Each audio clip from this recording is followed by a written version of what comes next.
Maraming nabubuhay na akala nila hindi sila mamamatay at maraming namamatay na hindi man lang nabuhay.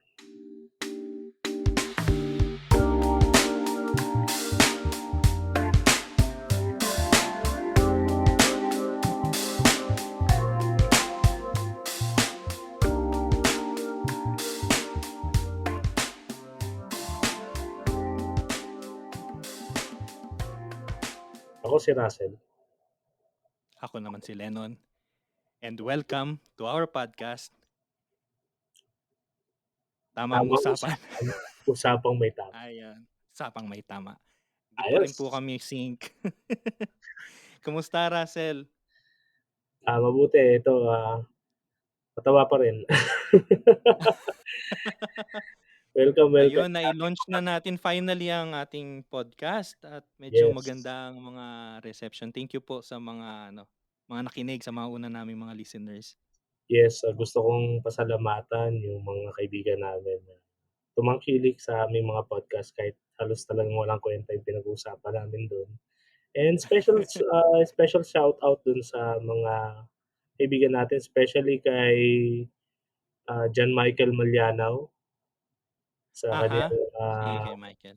belated happy birthday and congratulations at siya'y oordinahan na May sa date na ba? yes, pagdasal natin. Pero hindi Oh. rin yata ako allowed pa dahil wala pa daw bans. Pero Wala pa. Ano po yan? So, baka next episode sa i-announce na susunod na natin ang episode date. yan. Si Michael Mm. yung isa sa lima sa amin na magkakaibigan. And maordinahan siya as deacon sa Diocese ng Pasig. Ang Pasig. Congratulations, Reverend Michael, and still wishing luck dun sa mga kaibigan namin nasa loob at mga nasa labas. Everyone, no? Nakakatuwa kasi ang ganda ng feedback. Thank you po, especially dun sa mga unang nakinig. Um, Especially, babanggit lang ako ng tatlo. Maraming nag-comments pero tatlo at least na natuwa ako sa comments nila kasi.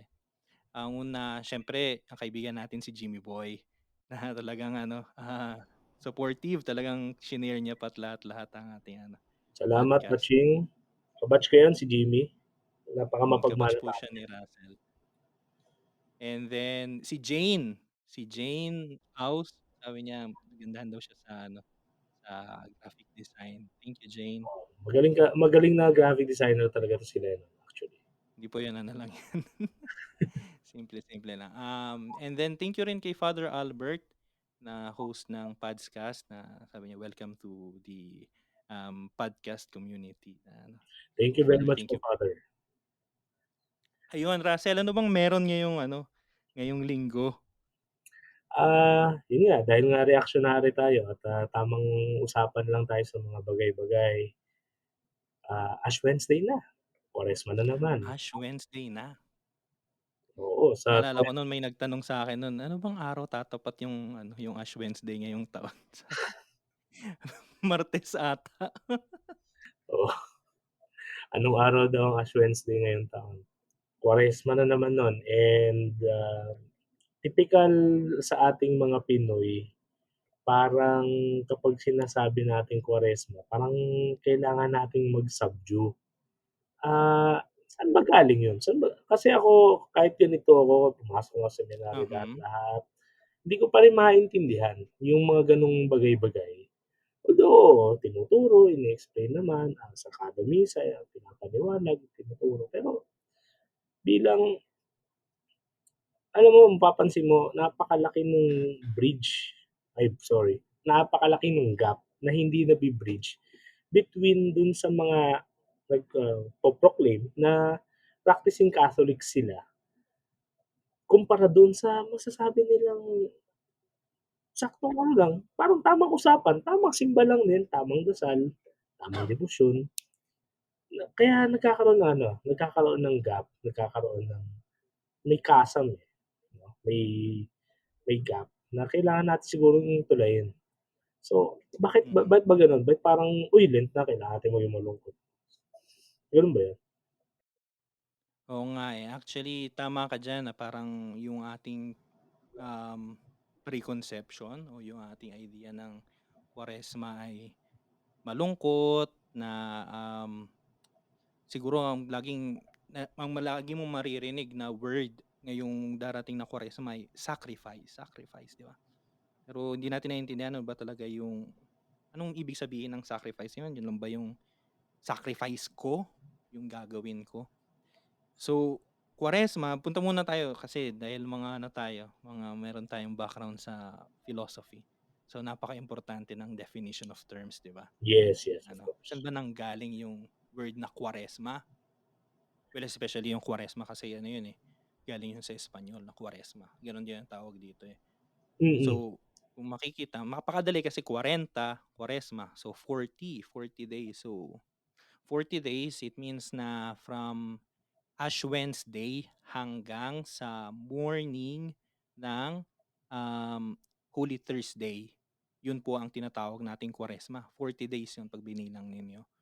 And it commemorates, at least liturgically, yung 40 days na ng fasting ni Jesus sa desert, sa desierto, no?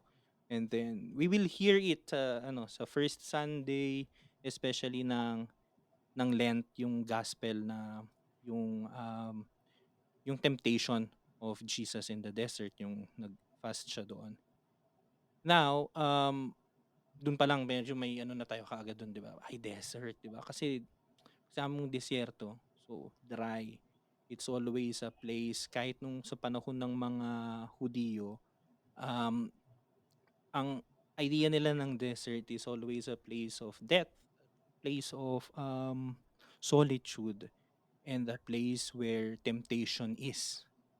But at the same time, kasabay nitong imagery na to ng death, ng tagtuyot at lahat-lahat.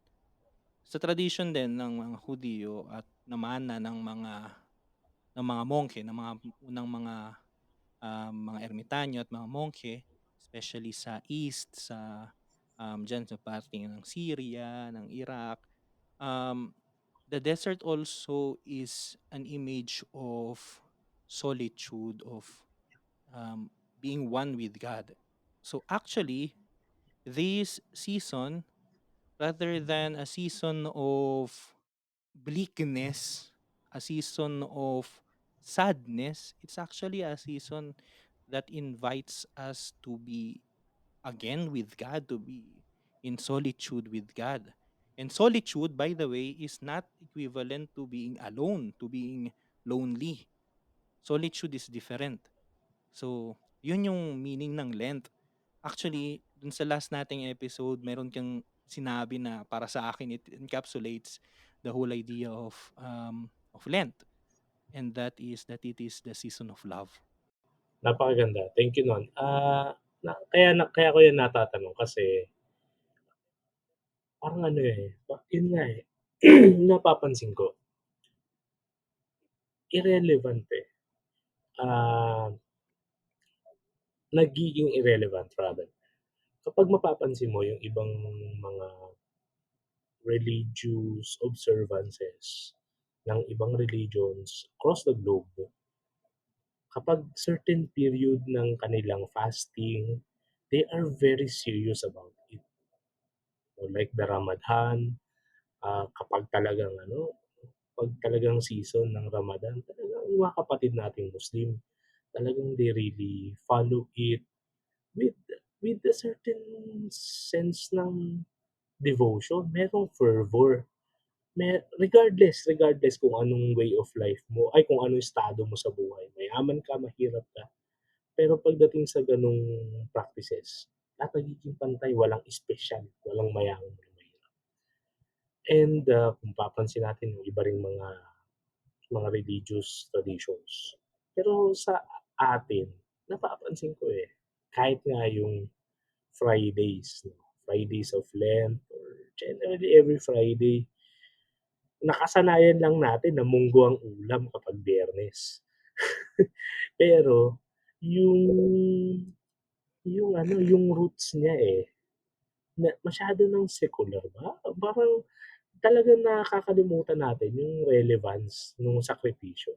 and hindi na natin nako-connect yung sakripisyo na talagang mensahe nung panahon dun sa sakripisyo na ginagawa natin sa araw-araw. Kaya ako yung natatanong. Isa pang bagay diyan yung, ah, seemingly nga napakaganda ng pagkapaliwanag mo, yung Season of Love. Naalala ko merong isang passage sa Hosea, kung hindi ako nagkakamali, correct me if I'm wrong, na ginagamit natin yun para isalarawan yung Lent, hindi lang siya panahon, kung hindi lugar din siya, pagkakataon din siya, 'no? Na sinasabi sa Lent na ay sinasabi sa Hosea na yung minamahal ko ay ihahatid ko sa disyerto, ihahatid ko sa ilang at dun makikipag-usap ako sa kanya, 'no. I will lead my beloved to the desert and I will speak to her heart. Yung imagery na yun na akala natin lahat ng pagsasakripisyo natin, lahat ng mga bagay na ginagawa natin para sa Diyos, sarili nating initiative. And sa tingin ko yun yung isang reminder ng Lent na wala tayong hinahangad o iniisip o pinaplano na gawin para sa mas nakatataas na bagay tulad ng pagmamahal sa Diyos na sa sariling, ah, lakas o initiative natin. Actually, yung pinaka-desire nga na magdasal, sabi nga nila, is an invitation itself mula sa Panginoon, 'no, sa Holy Spirit. And itong mga bagay na 'to, matapos yung panahon ng pagsasaya natin ng Pasko, then nung ni-remind tayo na after magsaya babalik tayo sa kanormalan ng buhay, pagiging pangkaraniwan. Eto ulit tayo. Baka nasobrahan na naman tayo ng pagsasaya, nasobrahan na naman tayo ng pagiging abala sa araw-araw na gawain, araw-araw na pare-parehas na problema sa pamilya, sa trabaho, sa pag-aaral, sa sarili nating struggles. Ito, baka kailangan natin ng time na maging intimate muli sa Diyos at ito, ino-offer sa atin, ito yung kagandahan ng Lent, ino-offer siya sa atin bilang isang buong community. Kumbaga bawat isa merong opportunity na maging intimate muli, na makipagtagpo, 'no, sa Panginoon sa sa disyerto, kung saang disyerto man tayo naroon. Sabi nung professor namin nung nag-aaral pa ako, "Lost is a place too." Ulitin ko yun, lost is a place too. Marami sa atin, kahit hindi na natin nakikita yung pinaka-relevance ng Lent, baka nakikita natin purely outward na expression na lang 'to, merely merely tradition lang, kultura lang, customs lang, hindi na natin mai-relate sa personal nating buhay. Pero itong powerful na sinasabi sa'tin, lost is a place too. Kung nasaan man tayo ngayon, kung ano man ginagawa natin, kung sino man tayo ngayon, nandiyan tayo kasi diyan tayo tinakdang nandiyan. Ang point lang, kapag na-miss natin yung reality na nariyan tayo at hindi natin nakakatagpo dun yung Diyos. Kaya kahit feeling natin naliligaw tayo, feeling natin wala tayo sa dapat kung nasaan tayo, kumalma lang tayo. Siguro narito tayo, nararanasan natin 'yan, pinagdadaanan natin 'yan, may wisdom diyan. And I think it's a very good way to start our Lenten journey. Hindi lang yung puro external, hindi lang yung takot na magsakripisyo and magdusa or whatsoever. Yun ang ano ko diyan, yun ang, mga sentimo ko diyan para diyan sa Quaresma. Mhm. Actually maganda 'yan 'no. Gusto kong ano, gusto kong i-analyze, ano natin, samahan natin ang ating mga listeners para i-rediscover yung ating mga Lenten traditions. Kasi nga, sabi mo nga, sometimes parang nagiging ano na lang siya, mere traditions. And also, I think, feeling ko minsan nagiging ano na siya, secularized. What do I mean? For example, yung fasting halimbawa. Fasting is a very beautiful tradition na hindi lang sa atin. Binigyan mo kanina ng ano ng um as an example um yung Ramadan na ating mga kapatid na mga Muslim, no? So meron din sila nun. The problem now, yung nakikita ko is that parang nase-secularize ba? Parang ano, imbis na fasting for fasting's sake, parang ano na ngayon, para sa diet, 'di ba? Para sa healthy living, which is good. There's nothing wrong about that. Pero nawawala na yung sense, ba't ba natin ginagawa? Ba't ba tayo nagfa-fast? It's an ancient tradition. Ano ba yung nasa likod nun? Hindi lang siya isang ano hindi lang siya diet, hindi lang siya para sa health actually, which is also a good effect yung sa health. Pero at the core of it is that we are denying ourselves. Medyo negative yung term na denying, no? Pero yun. We are denying ourselves of a thing that is not bad. Actually, it's good kasi it's food. Food is good. So we are denying it so that we can focus on what is really good. Yung good with a capital G. Di ba? Di ba sabi nila Saint Thomas Aquinas, ni Saint Augustine, sa kanilang definition, well, description, kasi you cannot define God. So sa kanilang description of God is that God is the one, the true and the beautiful and the good. So ayun, yun yung ano yun yung pinaka dahilan. We are fasting para talaga ma-focus yung ating isip sa what is good. And then pagdating ng matatapos ng Lent, ang Kwaresma ay um, Holy Thursday ng umaga. Sa hapon magsisimula na yung tinatawag na Paschal Triduum. Yung araw kinabukasan ng Holy Thursday, tinatawag natin Good Friday, di ba? Bakit siya good? Minsan dati iniisip ko, di ba kino-commemorate natin yung namatay si Kristo, napako siya sa krus. Bakit siya good? Anong good dun? Di ba parang ano yun eh? It's a defeat. Bakit anong good dun? 'Di ba sa pelikula pagka gano'n dapat magagalit ka kasi namatay yung bida. But actually it's good in a way because the cross is our salvation. At saka hindi natatapos dun yung kwento eh. Um, may resurrection. So what I am saying is that these traditions, ito specifically yung binabanggit ko ngayon na yung sa fasting, it helps us concentrate ourselves to that good, which is God. And God who became man, who offered himself hanggang sa krus. 'Di ba? Sabi ni Saint Paul, um, tinanggap niya, niyakap niya hanggang ang ating pagkatao, ang ating pagiging tao hanggang sa kamatayan sa krus. Gano'n katindi um, yung auto communication na ginawa ng Diyos para sa atin, which is what we celebrate actually in this season of Lent. Yes, ang masasabi ko naman diyan, ah,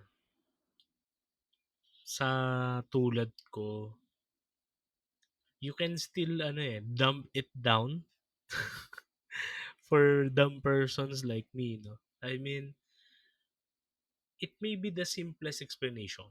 Pero, pag yun nga medyo highly secular na yung ginagalawan natin, then we are constantly fed by every form of information kahit saang anggulo. Ano hindi nga talaga natin ma-integrate ng madali yung yung mismong mga terms itself, no? Why should we fast? Paschal Triduum. To an ordinary Christian, to an ordinary Catholic, these are already big words. Pero gusto ko lang dugtungan yung pagpapaliwanag mo na by by denying, 'no, by denying ourselves. Kasi yun naman din talaga yung term na ginagamit even in the words of the gospel. It's it's the action word. It's the verb used by those who translated the gospels, no, that sabi ni Jesus, if anyone wishes to be my disciple, he must first deny himself or herself, take up their cross and begin to follow me. But ang gusto ko lang na aspeto dun na baka makatulong sa mga tulad ko diyan na hindi naman talaga totally practicing or hindi talaga gano'n ka-knowledgeable sa mga bagay-bagay sa theology. Yung konsepto ng fasting, actually ancient din daw 'to, eh. I think kindly correct me, baka may mga theologians na nakikinig dito. I think it was Basil the Great who who tried, who first attempted to dumb it down for the ordinary Christian. That fasting is more about emptying your stomach and allowing God to fill you. Magandang tingnan dun sa aspetong yun. Kesa isipin agad natin na hassle. Ang hassle naman, di ako kakain. Paano yung mga may medical conditions, etc. Kaya ito yun eh. Ito yung spiritual meaning ng fasting. Na we are letting go of what we usually do, we usually take for ourselves, and usually pagkain nga kasi yun. Pero yung mga usual na kinakain, ginagawa, or kahit iniisip natin, we let go some of this para magkaroon ng puwang yung Diyos sa buhay natin. Kung allergic tayo sa mga ganong terms and may encounter kang mga ganong tao na hindi kasi ako religious, spiritual lang ako. I think personally it's BS, pero kung may mga ganong tao, I mean, well, I respect those persons, pero hindi kasi ganun ang pananaw ko eh. Ah, kung kasi yan, magkakonekta yan. Sabi nga nung teacher nga namin, religion is spirituality institutionalized and spirituality is religion personalized. Kaya ayun, for those who are saying na hindi ako religious. Pero may connection ako sa Diyos, pero hindi ako religious. I don't subscribe to any form of religious practice or whatsoever, or tradition or belief. But still, I'm getting off track. Ang point ko is, we allow ourselves from time to time na mabawasan or mawalan. Kasi baka punong-puno na tayo ng sarili natin, punong-puno tayo ng overthinking, punong-puno tayo ng pagmamayabang. Specifically yung iniisip natin na sa buhay natin, kaya natin ang lahat. Gusto nating kontrolin ang lahat. Actually, yun yung tinatanggal ng fasting. No? Yung sense ng pagiging control freak natin. Marami sa atin, especially mga karalit dito, yung mga taong medyo headstrong, no? Mga philosophy students, theology students, kayo ang pinaparinggan namin. Kaya nating kontrolin lahat. Actually, nagwa-warn nga dyan yung mga spiritual masters tulad ni Juan de la Cruz eh. Kasi yung iba dyan, akala na they are deceiving themselves to be fervent, to be pious, to be really humble. Pero they are deceiving themselves. Bakit? They have their way with words and they can make an excuse for what they are doing. Then, kaya ko namang hindi gawin to kasi na ganito na ako. And ito yun, we are letting go of the control. And the pinaka challenging sa mga ganun, especially dun sa mga medyo advanced na sa spirituality, is yung letting go ng control sa Diyos.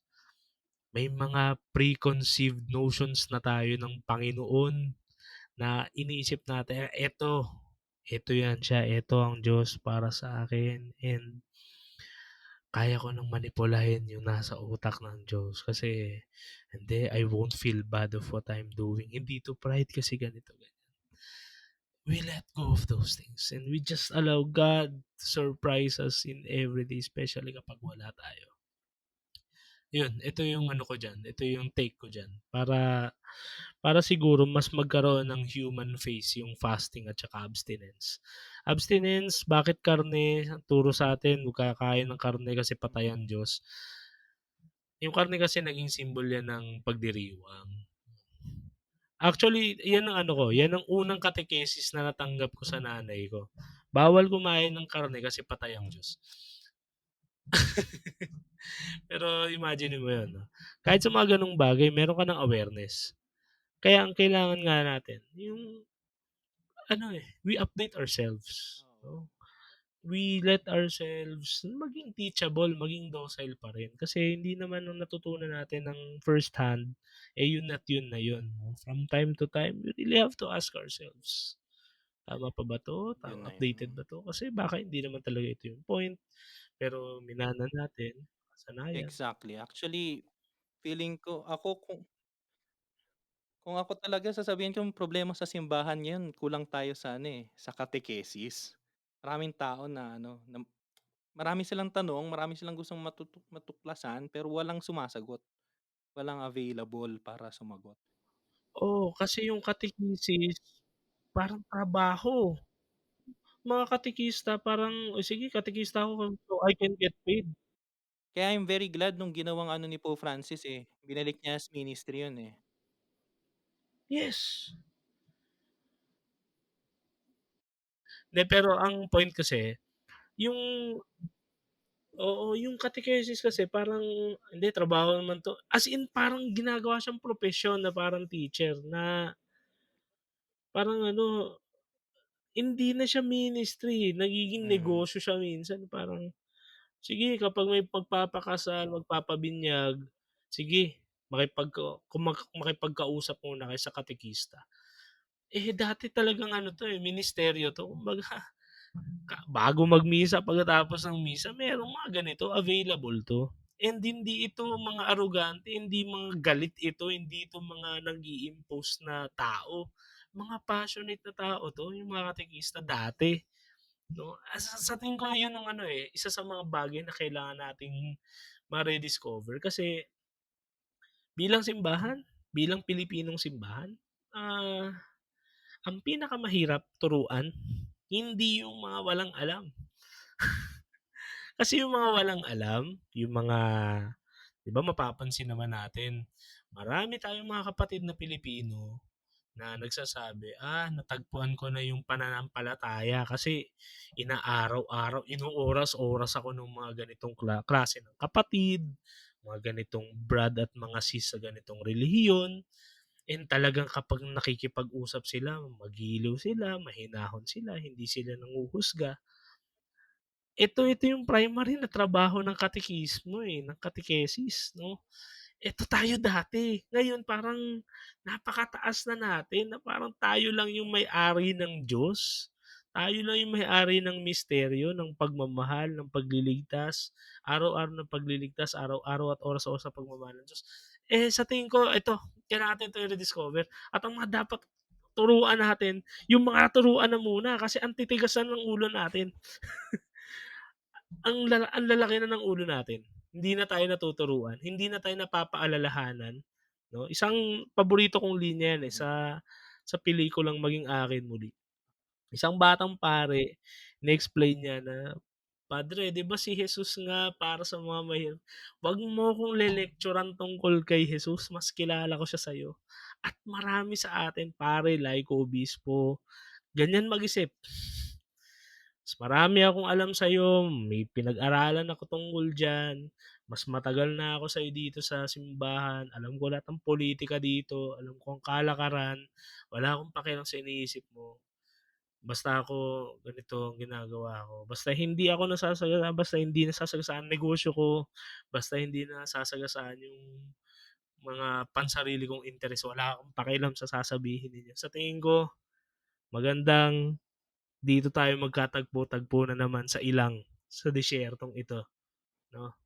Yung maging komportable ulit tayong maranasan yung discomfort na i-correct, pagsabihan, Mhm. ba? Naalala ko si Father Nestor pare. Kung naalala mo si Father Sige, Nestor, oo. sabi niya, alam mo ba, Sel, kung ano yung best way para maging humble? Mhm. Ang best way daw para maging humble is to be humiliated. Be humiliated. Maganda yung ano na yun, ah. Pag-isipan natin yan. Baka, tingnan natin. If you want to be humble, if you really want to be humble, as in into the truest sense of the word humility, it's talagang mapunta ka sa lupa, humus. Diyan din galing yung salitang human eh.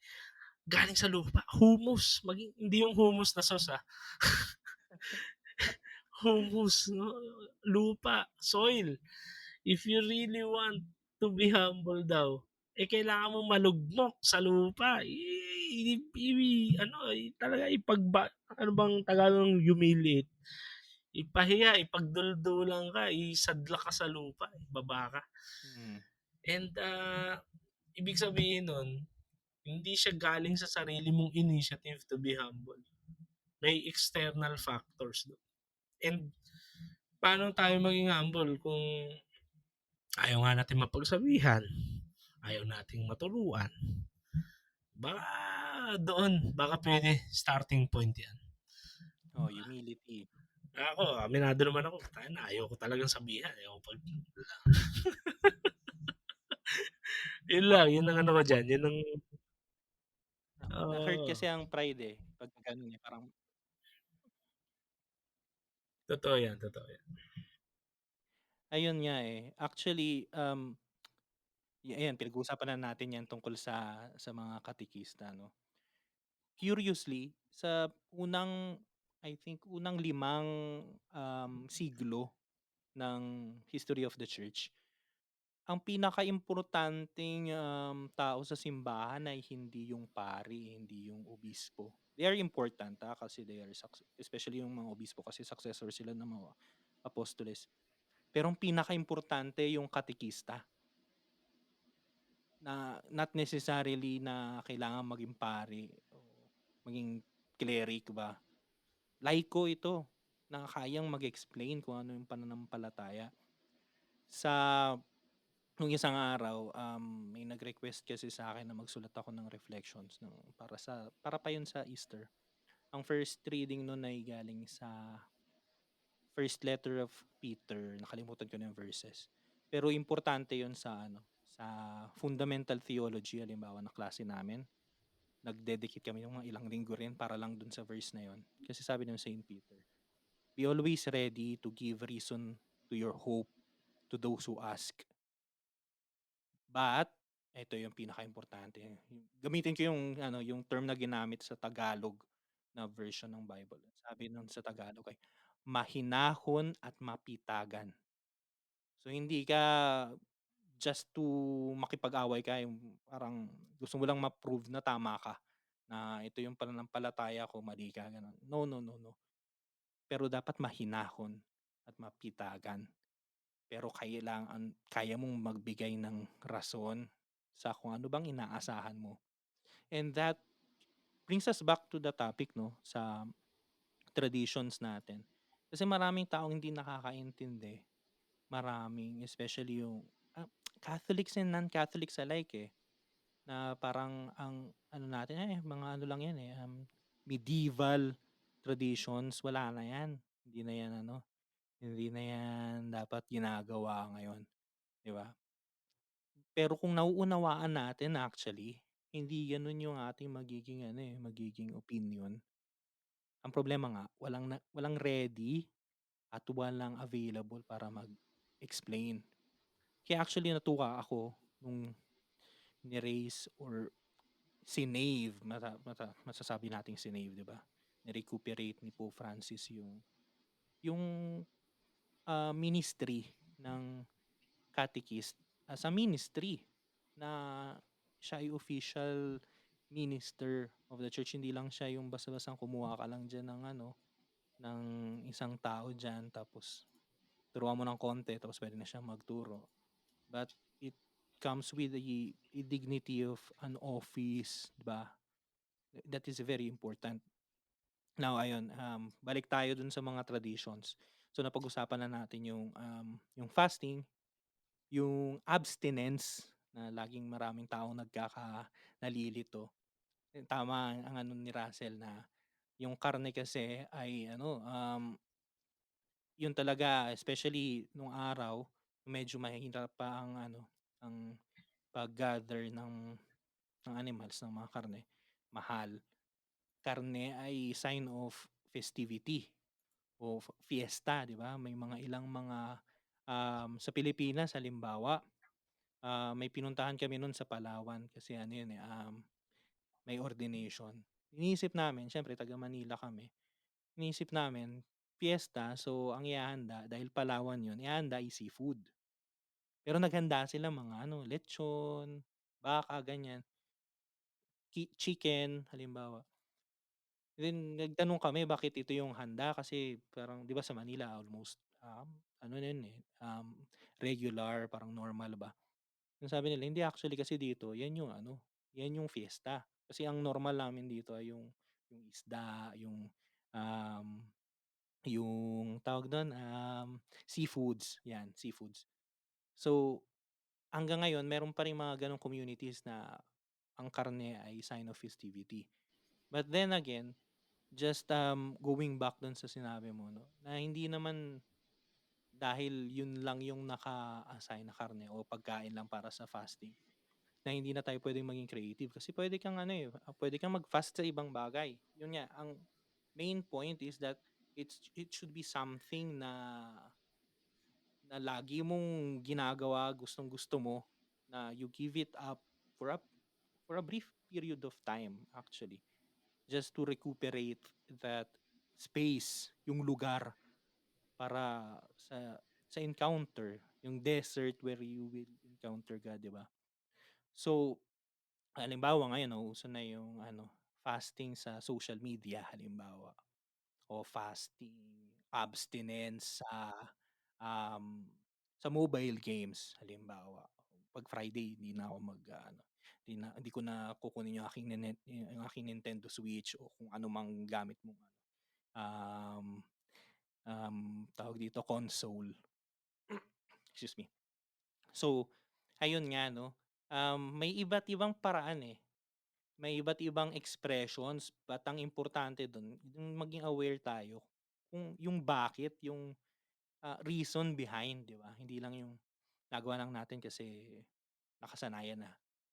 And then para ma-complete yung trio, 'di ba meron tayong fasting, abstinence, well bago ko kumpletin, i-ano ko muna kasi nabanggit mo na rin kanina paano yung mga may sakit. So just to clarify din, um ang nasa ano lang naman ng simbahan, ito is ang fasting and abstinence ay required siya sa mga 16 to 60. Hindi ko actually matandaan yung exact numbers, mga gano'n. So, pagka retired ka na, ibig sabihin, ano ka na, excused ka na. Mga may sakit din is excused kasi hindi naman natin puwedeng ipilit ba, kasi hindi naman talaga ano, eh, hindi siya imposed sacrifice. Hindi, dugtungan ko 'yan pare. Hindi kasi baka isipin natin ano, hindi ba't may pabor-pabor, dapat ano, pantay-pantay. Hindi, ganito, bakit yung mga 60 na o yung mga may sakit? Kasi yun nga, eh, tama ka dun pre, eh. Babalikan natin yung rason kasi, yung rational bakit natin kailangang gawin yun. Alam mo alam niyo mga tol, kung merong makikinig nitong episode na 'to, kapag hindi mo kino-question yung mga ginagawa, pinaniniwalaan mo, tingin ko bulag ka, eh. At, kung meron mang pinakamalulungkot dun sa pananampalataya mong yun, mismong Panginoon na nagmamahal sa'yo. Kasi Ano, parang ano, eh, kung hindi mo pinag-iisipan yung pinaniniwalaan mo, yung ginagawa mo, anong point, 'di ba? Hindi ka naman niya ginawa para maging robot, eh. Yun nga yung greatest gift niya, yung meron kang sarili mong will. Kasi yun ang pinakadakilang act ng Mhm. pagmamahal sa Diyos. Yung kahit sobrang laya mo na may kalayaan kang hindi siya piliin, pero pinipili mo siya and conscious ka. Ang key dito, consciousness, mga pare. Mag-fasting ka, mag-abstinence ka, conscious ka na ginagawa mo yun. Hindi lang, hindi, sinabi sa amin eh. Hindi, natatakot ako, baka kapag hindi ko ginawa, may mangyari sa akin. Baka malasin ako, baka, wala, ano, Mhm. senseless. Senseless. Walang connection sa buhay natin. Yun, nakwento ko lang din yun. And, bago natin pagpatuloy yun, fun fact, hindi ko alam, pero somebody can verify this. Alam mo ba, pare, Aha. sa Bantayan Island, ang Good Friday is fiesta eh. So Ah, parang may indult yata, if I'm not mistaken, if I'm not mistaken. May indult ang Bantayan and they celebrate, they have lechon during Good Friday. And napakasarap ng lechon sa Cebu, pare. oo. Sarap talaga Kaya, dun. and syempre, nakwento mo nga rin yan. Ako, na-assign ako sa bundok, no, for quite some time. And sanay tayo dito, no, ng celebration nga natin eh, karne. Alam nyo doon, mga tol, yung festive na pagkain doon is sardinas. Ang pinaka festive is isda pag nasa bundok ka. Kasi wala nga naman kasing dagat doon. So yung manok, yung Oo. baboy, kabayo, parang ano lang sa kanila yan. Kapag medyo marami, nagiging staple food lang yan. Pero kung talagang festive o bongga yung pagkain mo, magdala ka doon ng sardinas, magdala ka doon ng ano, magdala ka ng isda. Yun ang kuwan ng ano, yan ang piyesta sa mga lumad. Baboy, normal lang. Baka, normal lang. Manok lalo, pag maganahan lang. Tas gulay. Kaya ano eh, makikibagay, babagayin mo yung i-give up mo Mhm. ng consciously. Kasi ang mahalaga doon, yung mismong act habang ginagawa mo, hindi yung ano, intentions ano eh, minsan matters less o doesn't matter anymore eh. Yung mismong act habang ginagawa mo, kasi minsan doon mo may encounter yung ano, yung sarili mo, Mhm. yung Panginoon, pag talagang pinagkalooban ka ng pagkakataon, doon mo siya may encounter eh. Pero ang greatest gift dyan, yung makilala mo yung sarili mo better habang nile-let go mo. Kasi matutuklasan mo dyan, uy, ang dami ko palang oras na nasasayang dahil sa ganitong act. Kaya minsan, Mhm. ang sinasabi nga nun, hindi naman yung pleasurable lang yung i-give up mo eh.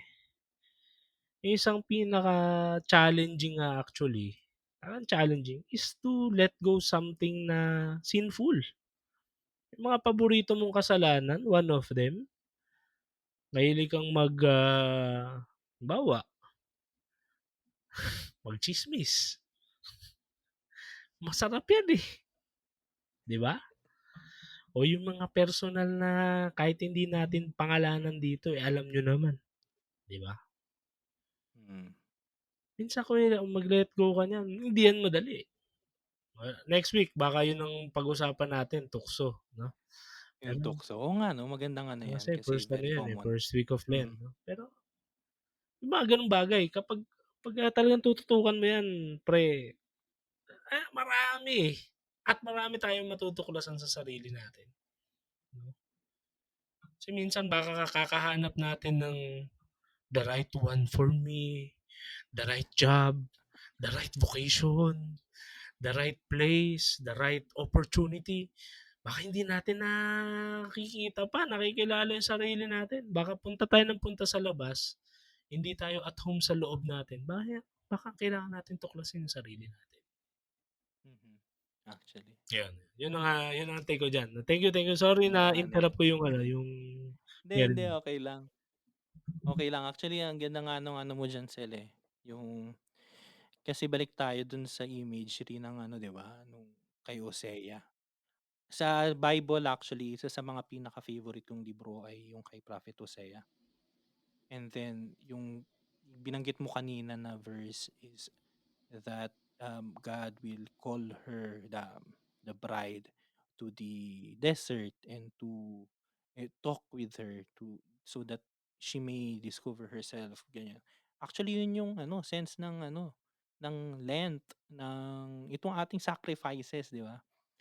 And with that actually dun sa dalawa fasting, abstinence, may pangatlo pa eh na feeling ko laging nalilimutan o hindi nabibigyan ng attention. Yung dalawa mas o menos may mga nag-aano dun, eh, kasi madaling maalala.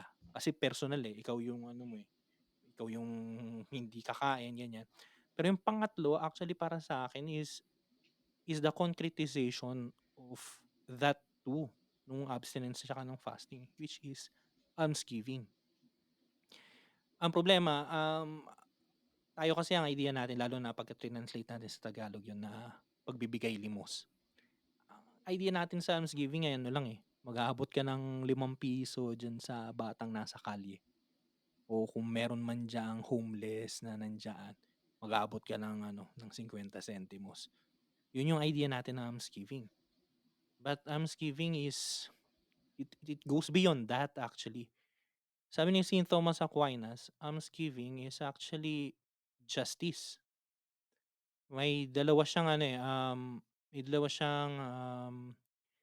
anong tawag dito, definition ng dalawang uri ba parang inano niya, dinistinguish niya yung dalawang uri ng almsgiving. The first one is, almsgiving out of justice. Yun yung galing sa ano, yung, kasi ang ano niya sa ano, sa personal property, ayan medyo meron na tayong ano, papasok na tayo sa social teachings of the church. Yung para kay Saint Thomas Aquinas, yung level ng personal property mo, yung private property, meron kang tinatawag na yung necessary personal private property. And yung over na dun, yung tinatawag na hindi ko alam Spanish ko kasi inaral, eh, kaya tina-translate ko lang sa English 'yan. Hindi ko alam yung eksaktong mga terms sa English, pero yung sobra dun, yung sobra na sa necessary, hindi na necessary pero sobra na dun na personal property. Pagka kumuha ka dun ng ipagbibigay mo sa nangangailangan, yun yung tinatawag na almsgiving for the poor. For the poor, for, out of justice, almsgiving of justice. Pagka nagawa mo na yun, tapos nagbigay ka pa mula dun sa necessary na para sa'yo, that is almsgiving out of charity. And charity, hindi lang 'yan yung idea natin charity na lagi natin na-associate sa mga foundations, na-associate natin yung act ng pamamalimos sinisip natin, 'di ba? Pero charity is actually very associated to the word of love. Kasi 'di ba sa Latin ang love ay caritas, core, galing sa puso. So charity is something that you are giving out of your heart to the other. Now, going back dun sa dalawang naunang traditions ng fasting and abstinence. Kung magfa-fast lang tayo at mag-a-abstain sa karne, very good. Um we are letting God meet us in this desert which is ourselves. We are letting ourselves to encounter ourselves. Pero dun lang 'yun. Meron bang concretization? Nasaan yung concretization? Anong effect nun? Puro ba talaga sa akin lang? Kaya tinatawagan din tayo na itong almsgiving. Now, going back dun sa distinction ni Saint Thomas, anong uri ng almsgiving yung tinatawag para sa atin? Is it just almsgiving of justice? Ang almsgiving of justice ay dapat gawin mo yun palagi kasi hustisya yun eh. Hindi dahil sobra mo may isang santo, isang father of the church ang sabi niya, very ano, very pointed actually yung sinabi niya na ang 'pag meron kang property at hindi mo shine-share sa nangangailangan, magnanakaw ka. Kasi para sa kanila 'yon. 'Yun yung kanyang yung kanyang take doon. Which is, 'yun yung papasok yung justice doon kasi sobra nga 'yun, eh. Hindi oo, okey lang na you enjoy that kasi pinaghirapan mo 'yun, but also share that to another. It's justice. Now, in this season of Lent, we are not asked to give almsgiving of justice, but rather almsgiving of charity. Mula na dun sa sarili nating necessity, yung nandun na sa linya ng para talaga sa atin, yung ibibigay natin. Now, going back, ibig sabihin lang ba nito magbibigay ako ng ₱50 na, hindi na ₱5? Hindi lang yun eh, hindi lang monetary ang almsgiving eh.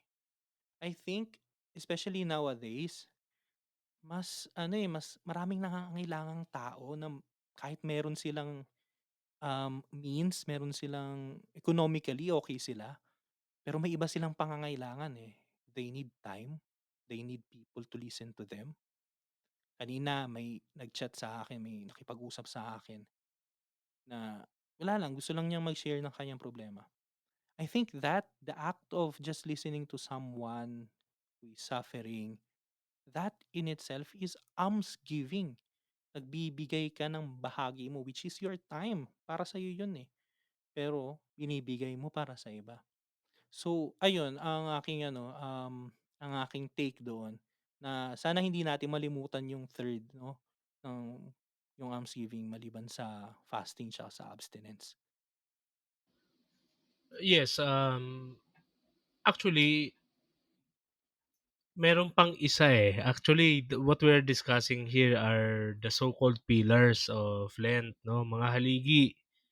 And, kung hindi man haligi, ito yung mga disciplines na tinatawag, 'no. By discipline, alam naman natin yung kanon, yung pinaka punto de vista ng disiplina. Ibig sabihin disiplina is we make ourselves as disciples again. We allow ourselves to be taught. Ah, and itong mga disciplines of Lent, may isa pa tayong na-miss and sa tingin ko ito yung kukumpleto nung mga bagay-bagay. Very minsan overrated, minsan underrated, pero most of the time taken for granted. Prayer. Kasi, iniisip natin, prayer. Basta nag-sign of the cross ka sa tapat ng simbahan, tapat ng sementeryo, okay na yan. Nakapag-mention ka, nakapag-recite ka ng mga kabisado mo ng dasal, prayer naman na yan. Pero try natin, baka may mas malalim pa na kahulugan o kaugnayan sa atin yung prayer. And it all boils down dun sa, alam nyo, para akong recycle bin eh. Nag-share lang din ako ng mga natututunan ko. Ako, wala talaga akong ideyang sarili. Pero ito, share ko lang, baka makatulong. Sabi nila, Lent is, nabubulol ako. It all boils down into one value o virtue, generosity. Pag tiningnan natin yung Lent siguro sa aspeto ng generosity, baka may magbago o halos magbago ang lahat. No? Bakit? Ganito daw yun. Pag nag-fasting daw tayo, we are being generous to ourselves. Kasi binabawasan natin yung sarili natin sa mga bagay na kapag nasobrahan tayo, tayo ay maapektuhan. Sobra ka sa pagkain, sobra ka sa puyat, sobra ka sa overthinking, sobra ka sa pagiging masungit, magkakasakit ka. So, be generous to yourself. Sobra ka sa pagiging mahigpit sa sarili mo, perfectionist ka, magkakasakit ka. Hindi ka mapagpatawad sa sarili mo, napakahigpit mo, magkakasakit ka. And at what cost? 'Di ba? Almsgiving, napakaganda exposition ni Lennon. Salamat din kay Thomas Aquinas diyan. Pero obviously, We are being generous sa iba. Paano 'yan, eh, mahirap lang naman kami, mas kailangan pa nga namin, magbibigay pa ba ako? Hindi naman siya sa kuwento, hindi naman siya ang usapan ng almsgiving mga pre, hindi siya sa kung anong meron o wala ka, pero meron kang kapasidad na magbigay, yung pinaka-capability mong magbigay, 'no? Hindi lamang ng latak, ng sobra, ng hindi mo kailangan, kahit nung kailangan mo. Actually, ito naging pagtatalo 'to pare, naalala ko 'to, eh, nobis ako nito, sabi sa akin, "Hindi mo kayang ibigay yung bagay na wala ka."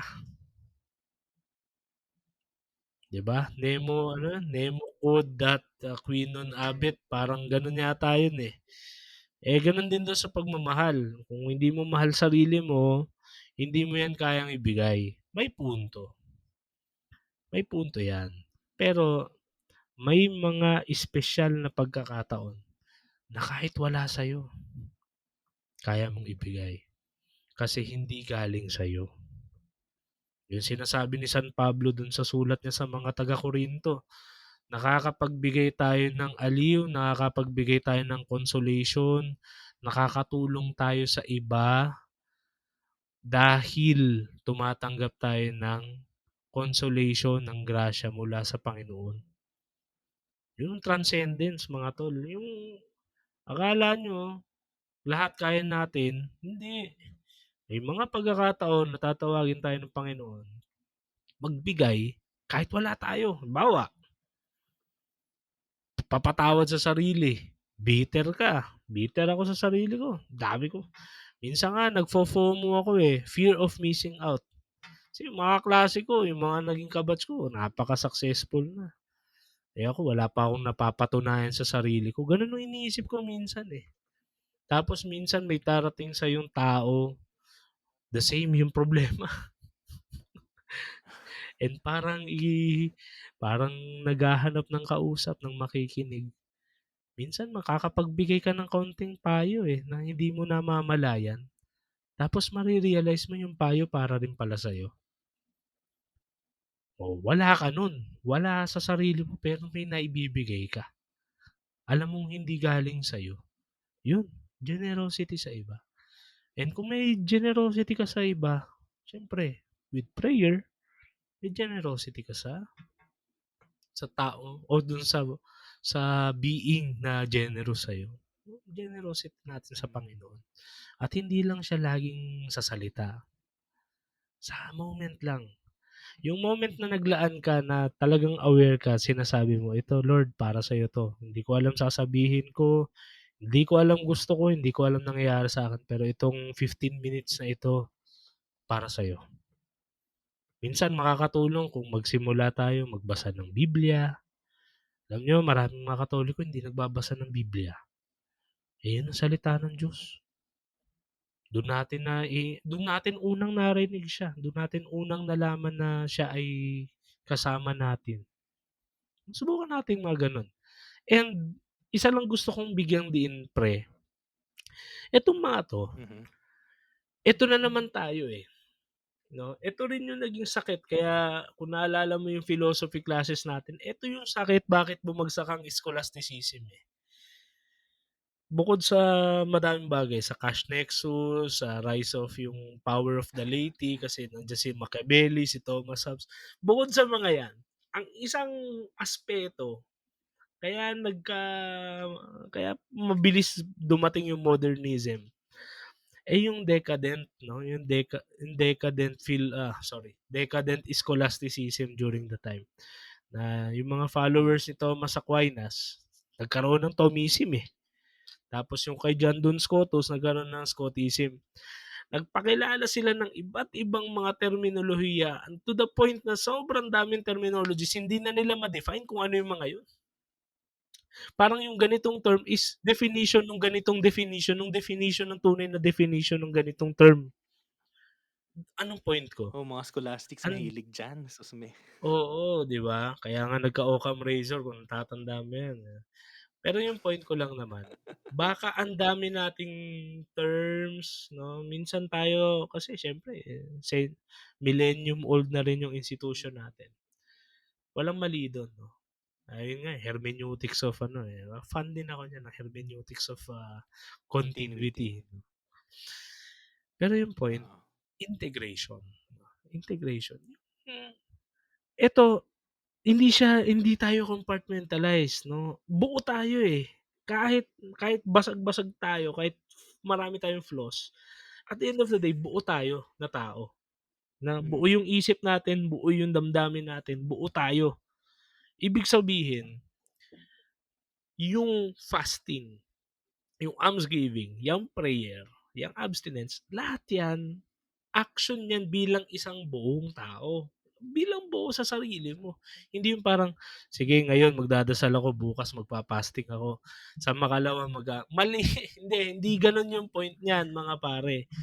Habang nagfa-fast ka, meron kang desire na magdasal. At habang nagbabawas ka sa sarili mo, nag-e-empty ka ng sarili mo, meron kang nilalaan para sa iba, 'no? mm, Sana makuha natin yung koneksyon ng bawat isang 'yan. Otherwise, mauuwi lang tayo sa kabisahan ng ano, ng mga terminolohiya, ng mga konsepto tapos wala namang dating sa buhay natin. Imagine ninyo 40 days lang 'yan ibibigay sa'tin. We have 365 days, 'no, sa isang taon at meron lang tayong 40 days. So, sabihin natin pagpalagay natin, sama natin nung Semana Santa, kulang-kulang 2 buwan para sa ganitong aspeto ng renewal sa sarili natin. mm. Para pagdating ng gitna ng taon meron naman tayong sigla 'no, na, ay hindi lang pala pang New Year yung mga hindi lang pala 'pag New Year puwedeng magbago. Kahit pala sa gitna ng taon puwede ka pa ring makakuha ng meaning sa buhay mo, 'di ba? Yung mga ano diyan, yung mga puwede nating makita, ma-appreciate natin. Ewan ko lang, Oo. hindi ko alam kung applicable, pero yun ang masasabi ko. Ano ko na yan, 'yan na ako bago na mag, closing. 'Yan na yung ano ko diyan, tirada ko diyan. Yan na yung i-ano. Ang ganda 'no, gusto ko lang yung i-ano, i-take and receive, wow, hindi.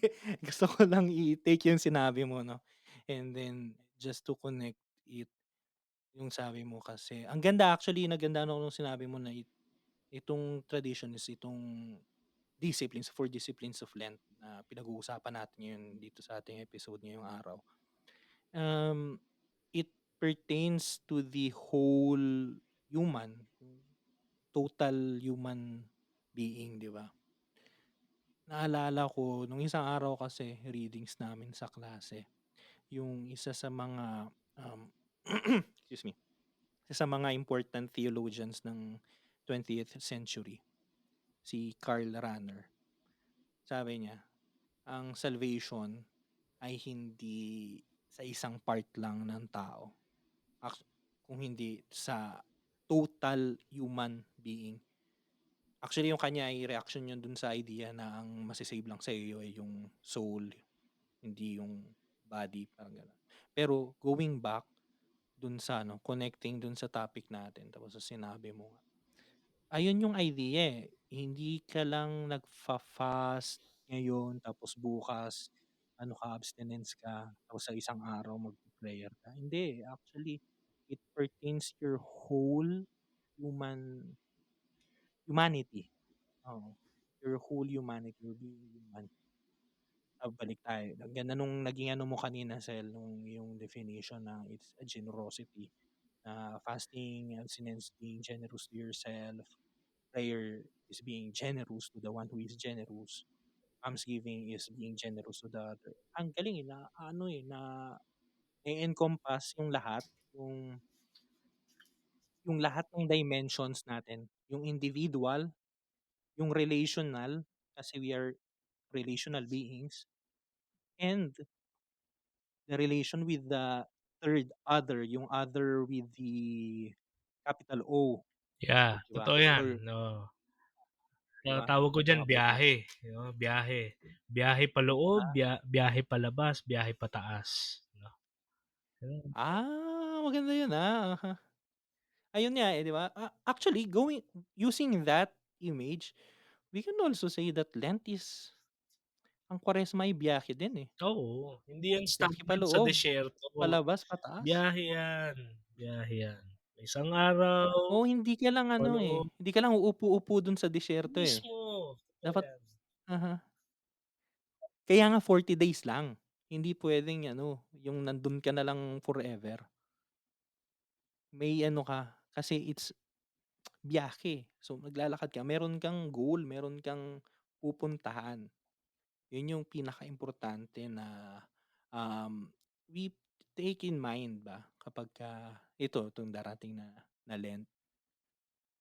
So ayun, punta na tayo ngayon as usual sa part natin ng practical. Yung Oo, practical natin na siyempre, siyempre. suggestions, 'di ba? Anong puwede nating gawin, anong may well, ano lang naman, suggestions lang naman 'to, kayo bahala kung gagawin niyo, yun, bahala kayo sa buhay ninyo. Pero suggestions, especially ngayon magsisimula na tayong mag-Lent. So, umpisa natin sa'yo, Russell. Ako yung masa-suggest ko, kasi ayoko maging hipokrito na tropa niyo dito sa virtual reality. Dito sa podcast na 'to, virtual reality tuloy. Ang masa-suggest ko yung bagay na ginagawa ko dahil naniniwala rin akong attainable, 'no. Ayoko maging pariseo dito na buhusan kayo ng mga suggestion na sarili ko hindi ko ginagawa. Ako, paggising ko, ah, sinisikap ko bago ako manood ng balita, bago ako magkape, pasalamat. Isang maikling pagpapasalamat, 'no, sa biyaya ng buhay, sa maglaan ka ng mga plano mo sa araw na 'to. Pero, Lord, kahit may ganito akong plano, mangyari sana kung anong gusto mong mangyari sa akin. Tapos kapag gabi, sinisikap kong makapagsimba kahit online. Kung hindi man, taking time, kasi dati akong seminarista, so I attend the Liturgy of the Hours, 'no, na minsan sa online, minsan dun sa online din na ano, yung binabasa. Mga gano'n, yun sa prayer, 'no. And hindi lang naman din puro dun, hindi dun umiikot yung ano natin.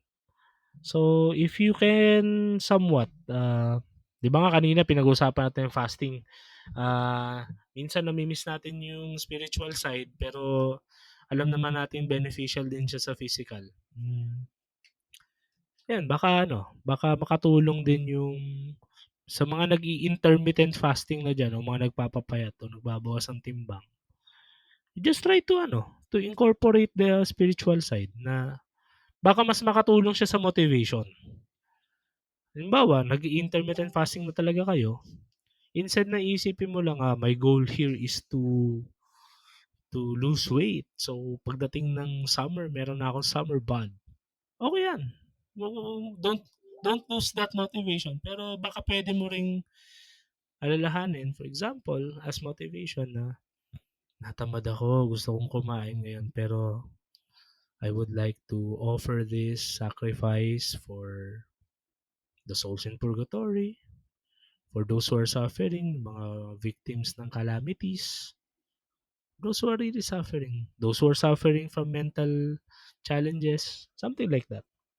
In that way, alam mong may meaning yung pag-sacrifice mo. Like the very aspect, yung very moment na nararanasan mong you're suffering kasi you're starving or you're really struggling, alam mo hindi ka nag-iisa.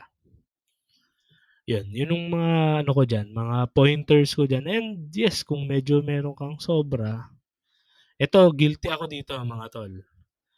Yung mga may namamalimos. Alam naman natin meron ding mendicancy act, no? Bawal tayo magbigay ng limos. Pero Oo. kung meron kayong mga ma-encounter, no? We can drop the skepticism siguro. Na parang, sindikato 'to. Regardless, kung sindikato man 'yun o hindi naman talaga natin alam. Pero i-drop natin yung yung judgment. Bigay lang tayo kahit kapiraso. Kung hindi man tayo magbibigay, huwag lang tayong manghusga. Sa tingin ko, Mm. it's not only making us better Christians, but it's making the world a better place. Ayun, yun yung ano ka, yung mga suggestions ko. Pero simulan lang natin ito, wag tayong maging wag tayong magmadali, wag nating gawing super big and superficial lang. Unti-unti, hindi siya growth is gradual, hindi lang siya Agree. parang isang one time big time then okay na may discipline o plan na. Hindi. Minsan, simula, konting desire. No? Sa prayer. Minsan, sa prayer naman nagsisimula eh. Kapag nag-pray tayo, may grasya eh. May grasya tol. Tsaka merong opportunities. Basta mulat tayo sa experience ng Panginoon, may opportunities tayo to encounter Him and to serve Him through others. No? Yan yung ano ko dyan. Nun. Ayun nga eh. Actually, tama yan eh. Ano ba 'to? May gusto kong sabihin nawala ako. Hindi, I mean, gusto kong balikan yung ano, yung sinabi mo kanina na minsan gano'n, eh, may duda tayo ba sa iba. Pag kahit ako, eh, minsan may manglilimos diyan, may mag-aano, minsan nagpapatay mali siya lang ako kasi alam mo 'yun, hindi mo maalis sa isip mo. Pero maybe ano, eh, oo, baka scam lang 'yan, pero paano 'pag totoo pala, 'di ba? We cannot categorize people, eh.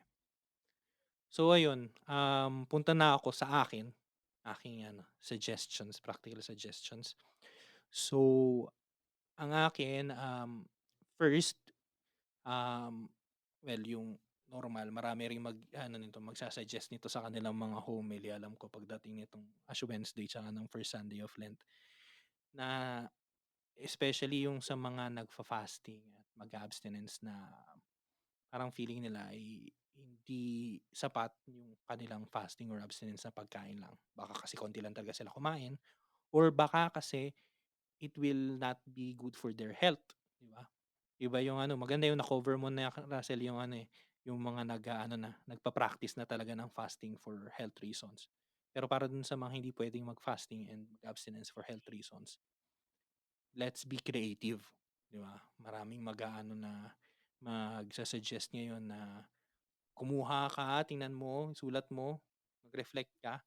Ano ang isang activity na gustong-gusto mong ginagawa na you will give up or kahit hindi lang activity, maganda yung ano kanina, eh, kukunin ko ulit yung isa sa mga discussion kanina ni Russell, yung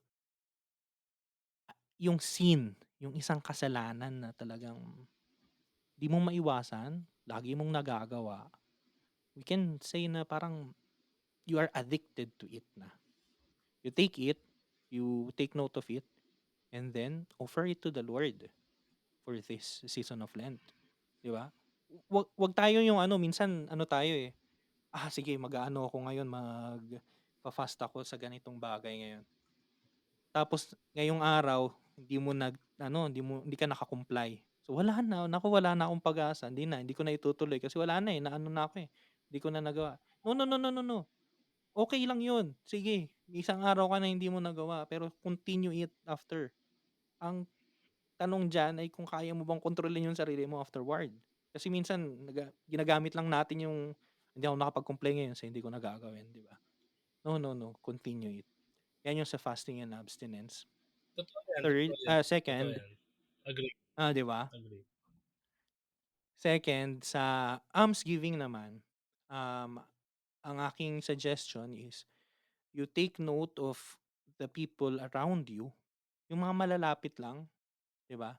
And then ask yourself, sino sa kanila ang may pinakamalaking pangangailangan ngayon?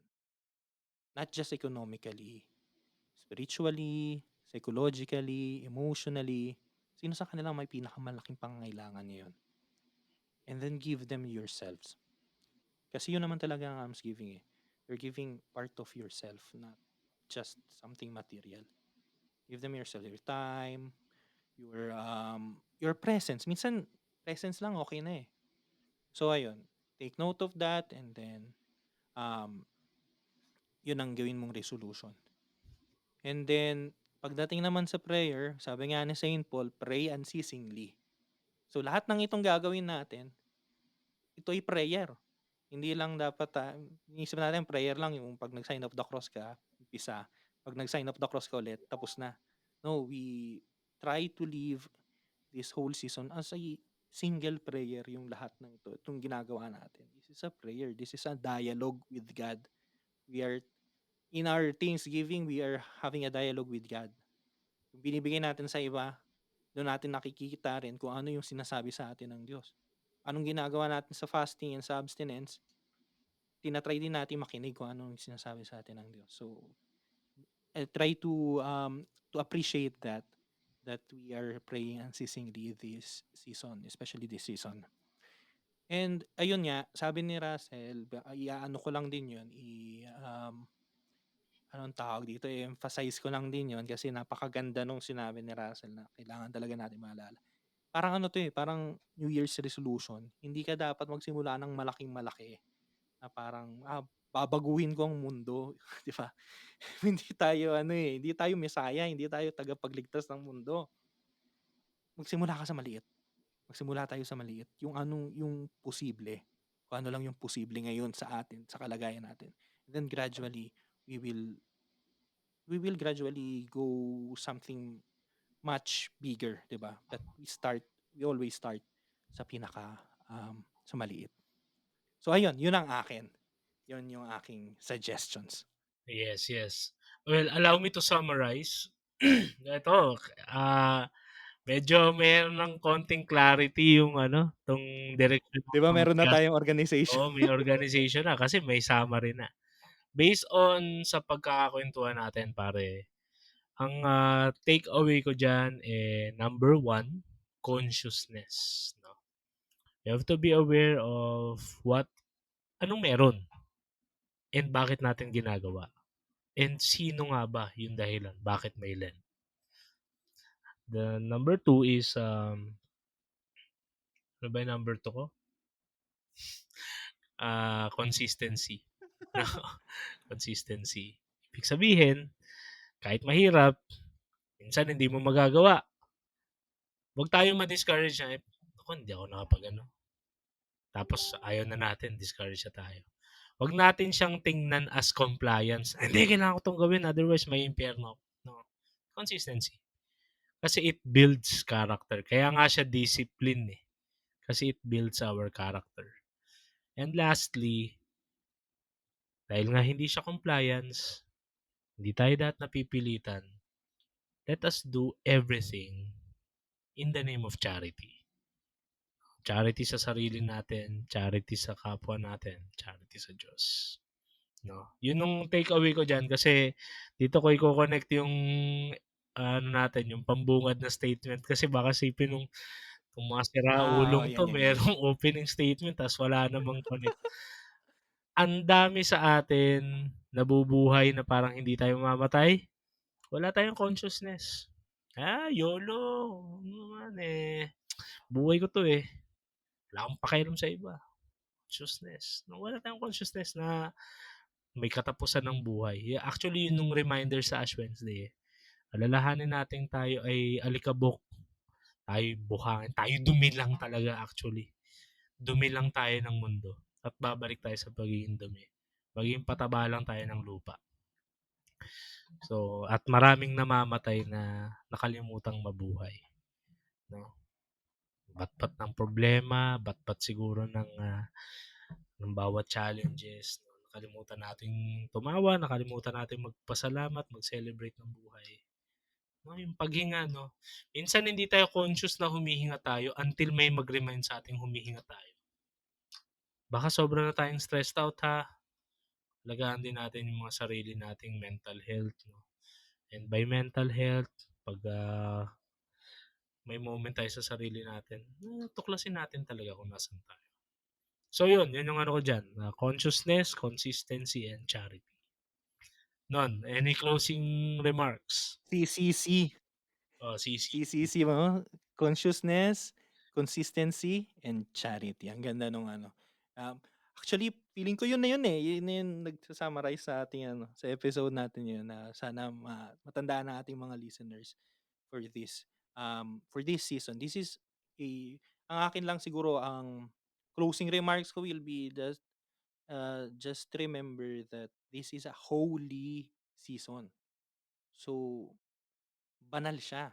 There is something, the divine is there. Nandun yung, um, it's a space, a season to meet with God. So, with that CCC, yun yung ating magiging road ba papunta dun sa meeting place natin na yun with God. So, now, nandito na tayo sa part na ito. We would like to thank you for listening, for joining with us na nabot ninyo itong time na ito Oo, lagpas na isang sa oras haba na ng aming naman kwentuhan. and, hindi ko alam kung anong klaseng patience meron kayo kung talagang pinakinggan niyo 'to and baka it's playing in the Exactly. background, nung una sinasabi ko wala kayong pake pero ngayon maraming maraming salamat po. Salamat sa Um, pakikisa sa kuwentuhan and please indicate kung gusto niyong, maging talagang bahagi actively nitong talakayan. We are Opo. very much open para sa inyo. Meron na po kaming email kung kayo po ay hindi namin, wala kayong personal contact namin, you can email us at tamangusapannpodcast@gmail.com para puwede kayo dun mag-comment, mag-suggest ng topics, or mag-share din ng gusto ninyong i-share 'no? And then also, we are now available sa marami na tayong mga available na na platforms. Pero siguro yung mga sikat, we have Spotify, we have Google Podcasts. Um, hindi ko alam kung after this ma-approve na yung sa Apple Podcast pero I hope so. So ayun po, you can share this, please share this to others din po. You can listen this to your favorite platform. And if you have time, please rate us din kasi it will really help us um, sa pag-diffuse nitong aming hobby. Hobby lang naman talaga ito eh. Yeah, correct, correct. Oo, baka may mga questions din kayo, anything under the sun or mga love letters, Anything under the may sun. gusto kayong Oh, pakinggan o may gusto kayong ipadaan dito, assuming na may maraming makikinig nito. Yeah. actually, kung meron ng magkaroon sana next time ng mga comments ganyan, magkaroon tayo ng ng section na babasa tayo ng mga Yes, sige, ilang sige, comments, sige. siguro mga 3. That's, that So ayun po, maraming maraming salamat at ito po ulit si Lennon at ito si Russell, para sa tamang usapan. tamang usapan, Usapang may usapang tama. may tama. Maraming salamat po. Thank you very much.